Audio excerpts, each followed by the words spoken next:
하나님 아버지, 오늘 복된 주일 주시고 하나님 앞에 예배드릴 수 있도록 이끌어 주심을 감사합니다. 찬양대가 하나님께 찬양을 올려드렸습니다. 영광 중에 받으시고 이 찬양의 고백대로 우리 모두가 살아가게 이끌어 주옵소서. 예수님의 이름으로 기도드립니다.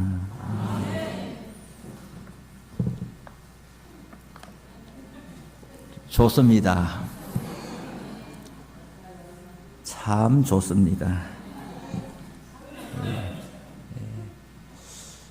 오늘 하루만 좋다고 할지라도 이 하루 동안 충분히 누리고 싶습니다. 하나님이 주신 기쁨이고 그리고 즐거움이기 때문이죠. 오늘 예배에 참여한 모든 분들에게도 하나님께서 말씀을 통해 은혜 주시고 또 서로 간의 성도의 교제를 통해서 힘 얻으시기를 바랍니다. 공적인 일에 종사하는 사람을 우리는 공인이라고 부릅니다. 공인은 자신의 안위보다는 자신에게 맡겨진 공동체와 그 구성원들의 형편을 우선하여 살피기 마련입니다. 그래서 공인으로 살아가는 사람들의 말과 행동에 사람들은 자연스럽게 관심을 가집니다. 만약에 그가 공동체에 결정적인 영향을 미치는 리더라고 한다면 상황은 좀 더 엄중해집니다. 그가 남기는 메시지의 중량감은 보통 사람들하고는 다르지요. 그의 비전과 철학은 사람들에게 희망을 주고 소망을 갖게 할 수도 있고 어쩌면 모두를 불행하게 그릇된 길로 인도할 수도 있습니다. 대통령은 공인으로서 한 나라의 최고 리더입니다. 그래서 대통령에 당선된 이후 그의 첫 일성이 무엇인지 사람들은 매우 궁금해 합니다. 첫 공식 일정으로 어디를 가는지, 방명록에 무엇이라고 기록했는지 뉴스에 집중적으로 보도됩니다. 대통령은 한 나라의 책임을 맡은 사람이고 오늘 시장님이 오셨는데 포천시장님은 포천시의 책임을 맡은 사람입니다. 하지만 우리가 주님으로 섬기는 예수님은 모든 인류의 운명을 책임 맡은 분입니다.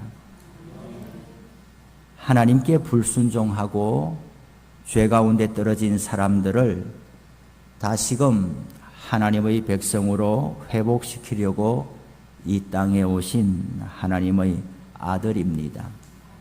누가복음 4장에 보면 예수님께서 공생의 사역을 시작하면서 처음으로 하신 설교 본문이 기록되어 있습니다.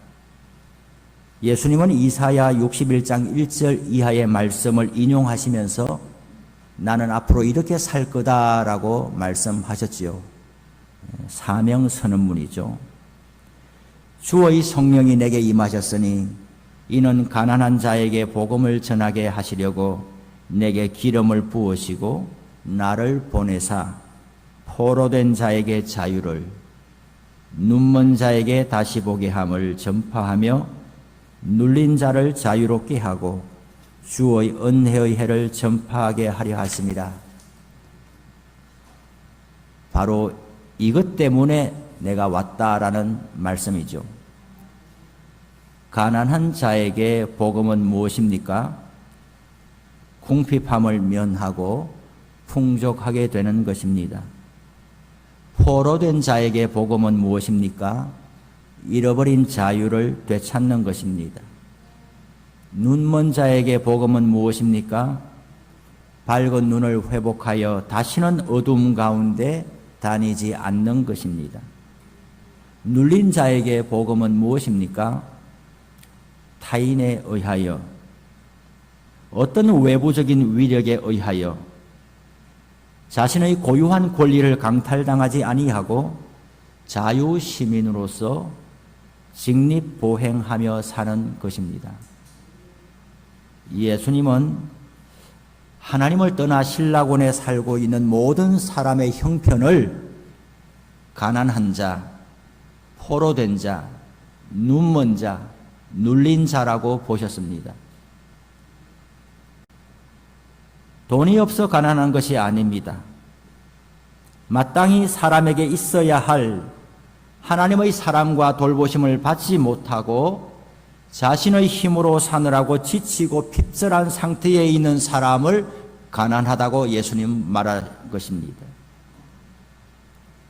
포성줄에 묶여서 어딘가에 끌려가기 때문에 포로가 아닙니다.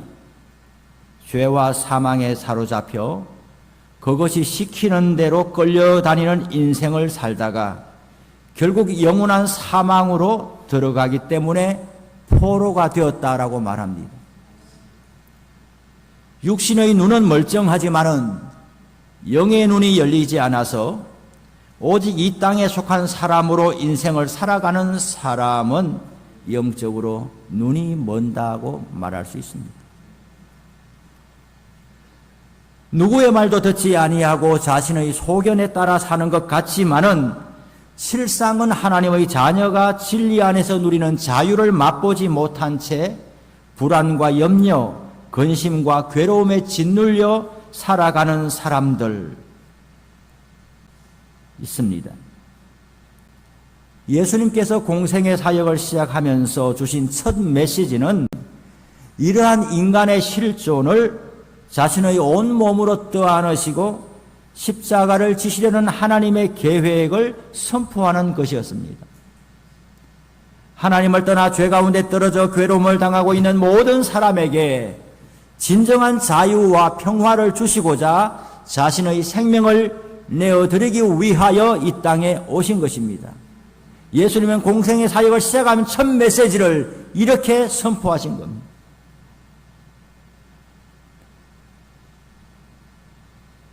오늘 이 시간은 제가 공적으로 청량동 축복교회의 담임 목사로 부임하는 시간이고 하나님 앞에 예배 드림으로써 인준받는 시간입니다. 청빙위원회와 당회와 재직회 공동회를 거쳐서 세상 법적으로는 모든 절차가 끝났습니다. 이사 오는 것까지. 그러나 오늘 주일에 하나님 앞에 예배 드림으로써 하나님으로부터 인준을 받는 시간이에요.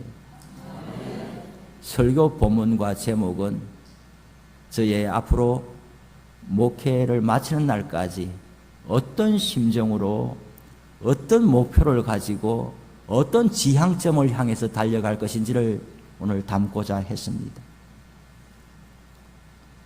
처음에 무슨 말을 하느냐? 요한복음에서는 예수님께서 공생의 사역을 시작하면서 처음으로 찾아가신 장소가 갈릴리 가나의 혼인잔치라고 말하고 있습니다.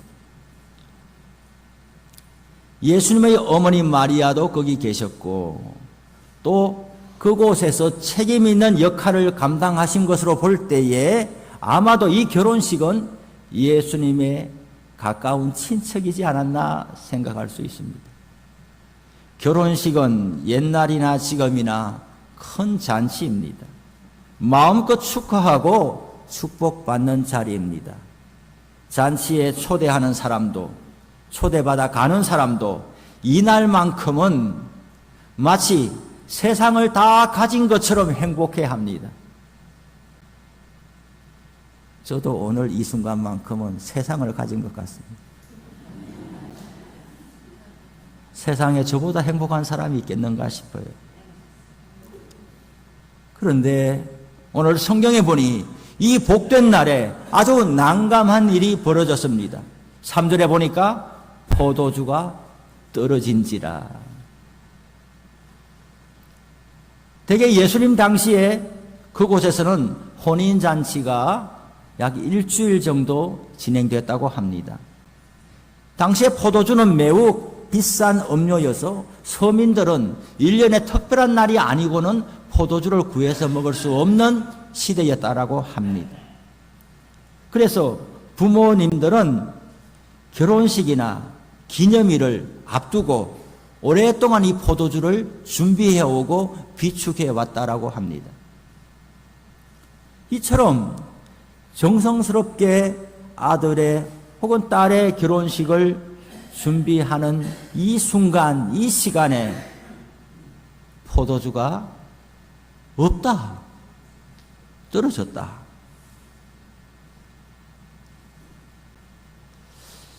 아주 이 집은 넉넉하지 못한 가정이 아닌가. 아무리 생각해도 내 잔치에 올 사람이 별로 없어. 또 넉넉하게 준비할 형편도 안 되니 이 정도가 나의 최선이야 라고 마음만 기쁘게 잔치를 준비했는데 포도주가 모자라 버린 것이죠. 더 이상 잔치를 이어갈 수가 없습니다. 아무리 좋은 마음으로 왔다가도 여러분, 우리 청량동 축복교회가 주일날은 한 40여 명 모여요. 오늘 손님이 우리 구의교회에서 한 50명 이상. 제 가까운 친구들이 또 여러 명. 또 춘천에서 이전에 섬기던 교회에서도 집사님 가정. 또 우리 시장님과 또 외부 또 인사들. 출석 교인이 한 40명 되는데 손님이 한 70명 왔다고 하면 어떻게 되는 거예요? 정말 우리 교회에서는 여러 날을 잔치 준비를 했습니다. 비가 와도 준비하고, 제가 볼 때 당번을 정해주지 않았어요. 제가 부임 전이니까 제가 담임 목사로서 뭔가 업무를 나눠줄 형편이 안 됐어요. 보니 모두들 자원하는 마음으로 와서 자기 기술과 재능을 가지고 뭔가는 하고 있어요. 이렇게 내 집처럼 교회를 섬기고 또 담임 목사 부임을 본인의 결혼식처럼 본인의 아들, 딸 시집장가 보내는 것처럼 부모의 마음으로 아주 여러 날을 준비해 오셨습니다. 그래도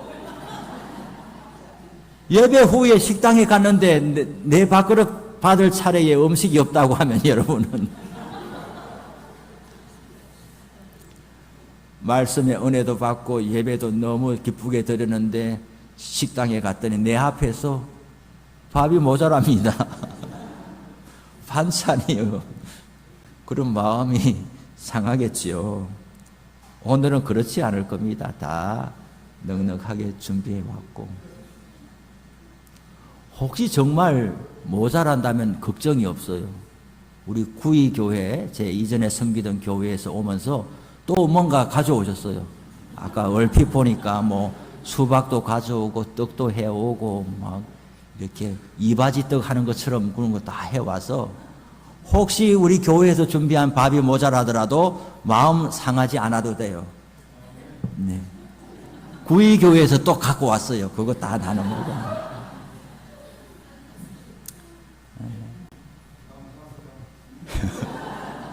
예, 마음을 편히 가지세요. 네. 유대 사회는 우리나라만큼이나 명예를 중시하는 사회입니다. 수치를 대단히 부끄럽게 생각해요. 그런데 포도주가 떨어져 버렸으니까 얼마나 난감한 상황입니까? 또 이 좋은 날에 잔치의 주인공 되는 그 젊은 예비 부부는 하필이면 왜 내 잔치에 이렇게 사람들의 얼굴이 상하고 수습할 수 없는 일이 생겼는가? 그러면 앞으로 내 결혼 생활 내내 동안 내 인생이 불행할 것 아닌가? 그런 또 마음에 어려움이 생길 수도 있어요. 여러분, 우리의 인생도 그래요. 우리가 살아가는데 많은 것이 필요하고 준비하고 챙겨야 할 것이 많이 있습니다. 행복한 인생을 살기 위해서 많이 노력하고 수고를 아끼지 않습니다. 우리 어르신들은 노후를 또 준비해야 합니다.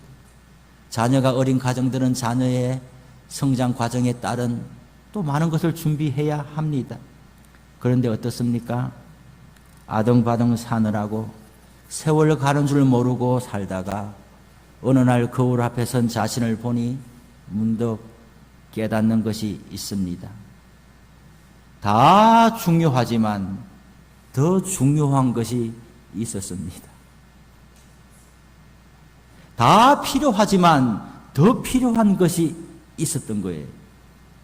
다른 것은 다 준비했고 열심히 살아와서 넉넉하게 비축했는데 이것 하나 모자란다는 걸 알고 보니 내 인생 전체가 무너져 내리는 것 같은 거예요. 잔치집에 포도주와 같은 것이 우리 인생에도 있습니다.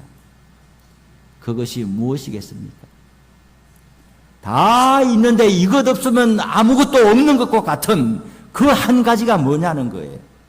오늘 3절에 보니까 마리아는 이 난감하고 혼란한 상황을 예수님에게 말합니다. 저들에게 포도주가 없다. 모자라는 게 아니에요. 없다라는 거예요.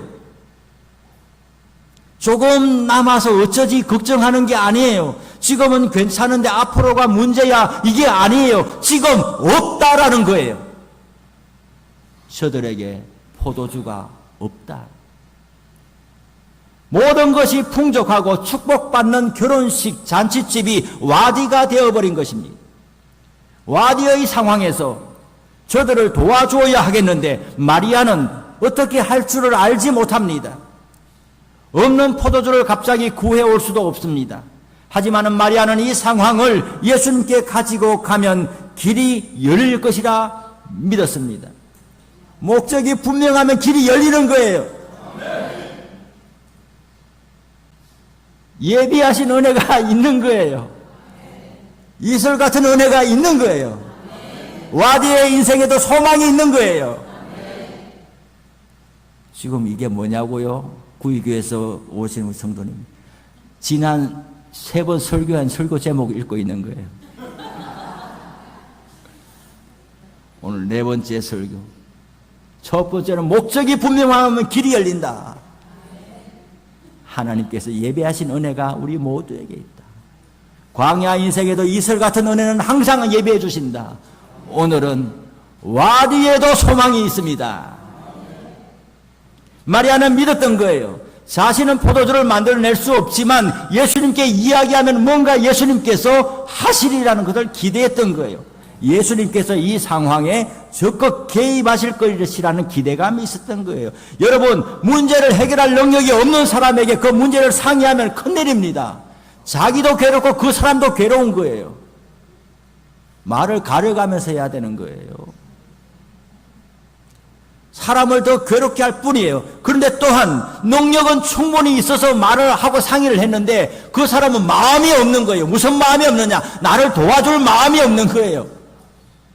능력은 있는데 마음이 없는 사람이 있어요. 아무리 사정해봐야 도움받지 못하고 오히려 마음에 거절당한 상처만 깊어질 뿐이에요. 우리 인생에 우리가 해결하지 못할 문제를 만날 때에 예수님께 가지고 가시기를 바랍니다. 예수님만이 우리를 외면하지 않고 기쁘게 맞이해 주십니다. 예수님은 능력도 있고 마음도 있는 거예요. 마리아는 하인들에게 말합니다. 너희에게 무슨 말씀을 하시든지 그대로 하라. 여러분, 마리아를 보세요.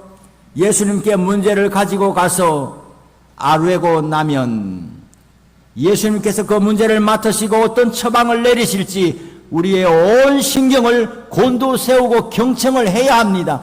기도를 했으면은 주님이 뭐라고 말하는지 들어야 되는 거예요. 무슨 말씀을 하든지 들어보라는 거예요. 듣지는 않고 자기 말만 하면 인도를 받을 수가 없어요. 주의가 산만하고 복잡한 것이 많으면 주님의 음성을 들을 수가 없는 거예요. 기도를 했다 하면은 마음을 잘 정돈하고 주위의 시끄러운 일들을 좀 멀리 하면서 주님이 그 일에 대하여 뭐라고 말하나 들을 준비를 해야 되는 거예요. 우리가 올려드린 기도에 예수님께서 어떻게 응답하실지 주목해야 하는 거예요. 문제가 복잡할수록 우리는 주님께 집중해야 합니다. 여기저기 마음이 분산되면 예수님의 음성이 들리지 않는 거예요. 기도 응답이 더디다고 불평할 것이 아니라 예수님께서 말씀하시는 걸 들을 준비를 해야 되는 거예요.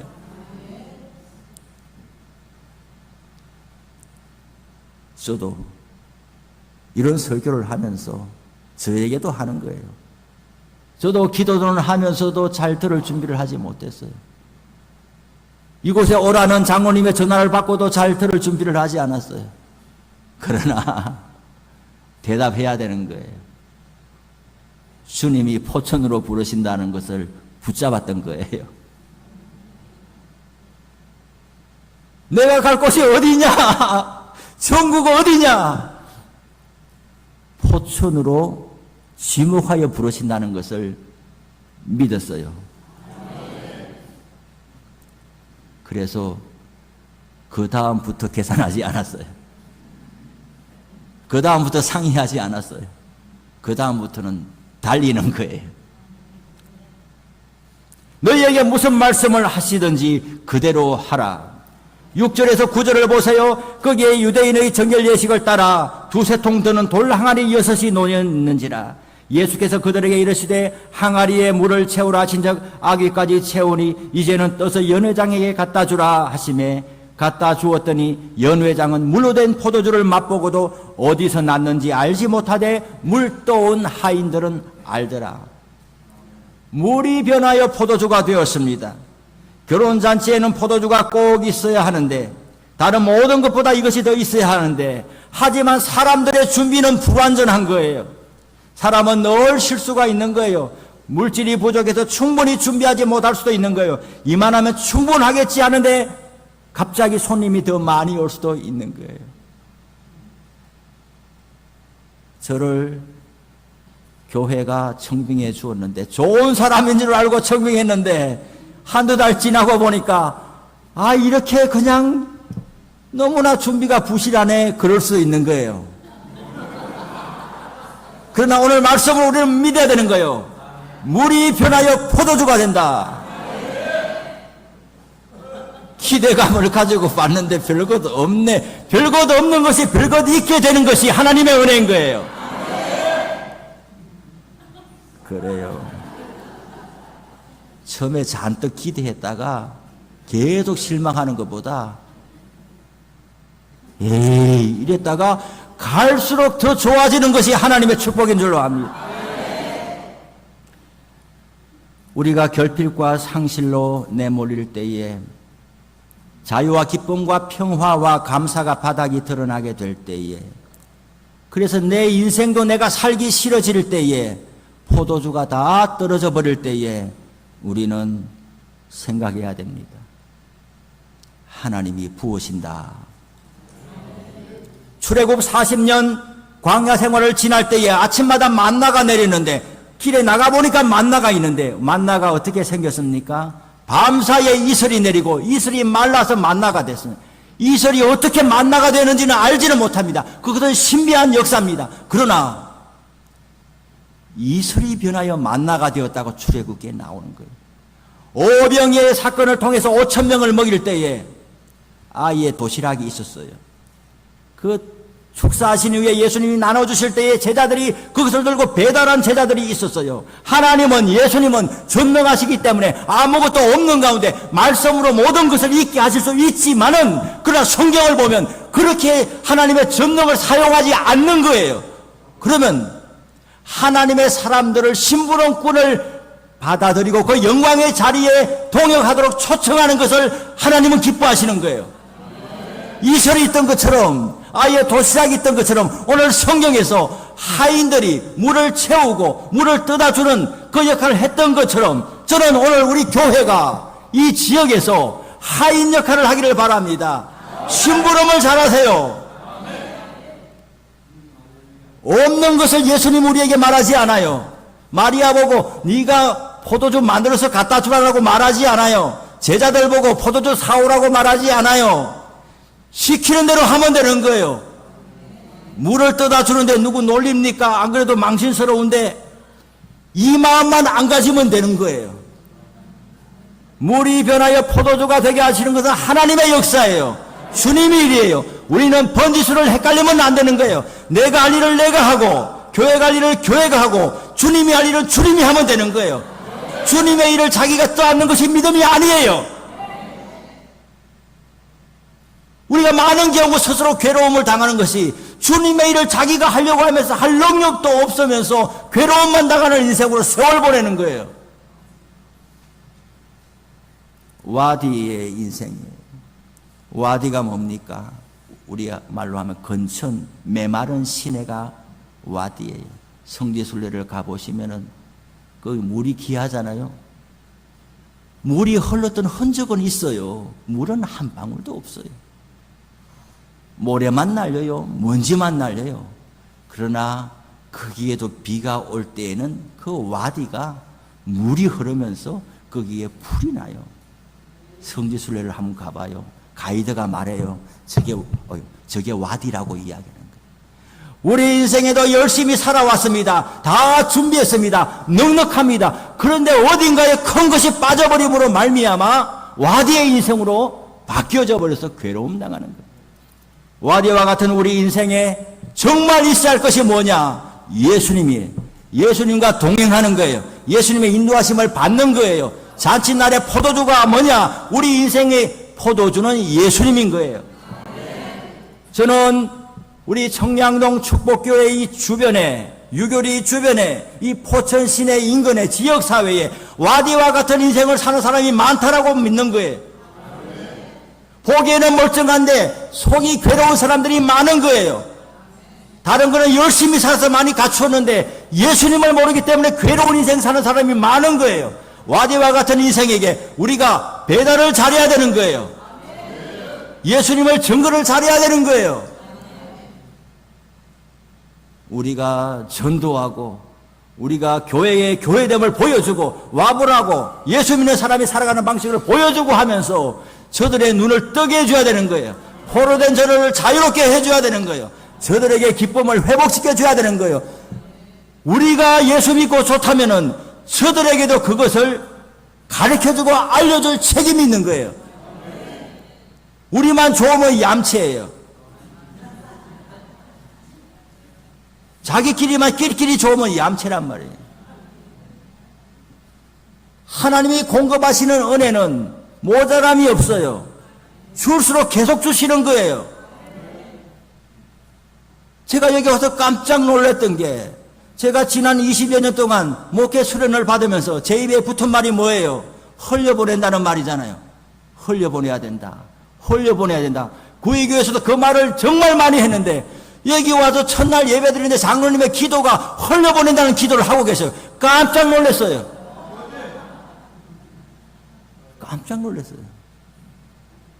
와디와 같은 인생을 우리가 예수님을 증거하는 물심부름 잘하는 하인들처럼 우리 교회가 그렇게 되기를 원합니다. 이 자리에 참여한 모든 분들의 인생과 교회도 그렇게 되기를 원합니다. 일은 주님이 하십니다. 길은 주님이 내십니다. 주님의 말씀에 순종하고 심부름 잘하는 교회가 하나님이 축복하시는 교회입니다. 우리 눈에는 물밖에 없는데 물을 떠다 주라고 하십니까? 하지만은 물이 변하여 포도주가 될 줄로 믿습니다. 우리 교회가 그런 교회가 될 줄로 믿습니다.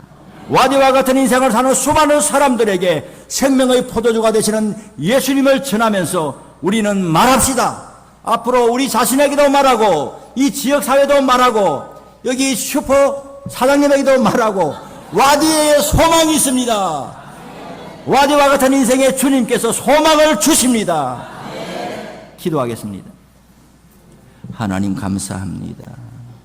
오늘도 복된 주일 예배 허락하여 주시고 물이 변하여 포도주가 되어 난감한 상황에 빠졌던 결혼식 잔치를 더 큰 기쁨으로 회복시켜 주셨던 것처럼 와디와 같은 인생으로 힘겹고 괴로운 우리 인생들에게 주님, 생명의 포도주를 공급하여 주시고 주님이 친히 우리 가운데 들어오셔서 우리의 삶을 다시금 회복시켜 주셔서 하나님의 자녀로 한 주간 살아가게 도와주옵소서.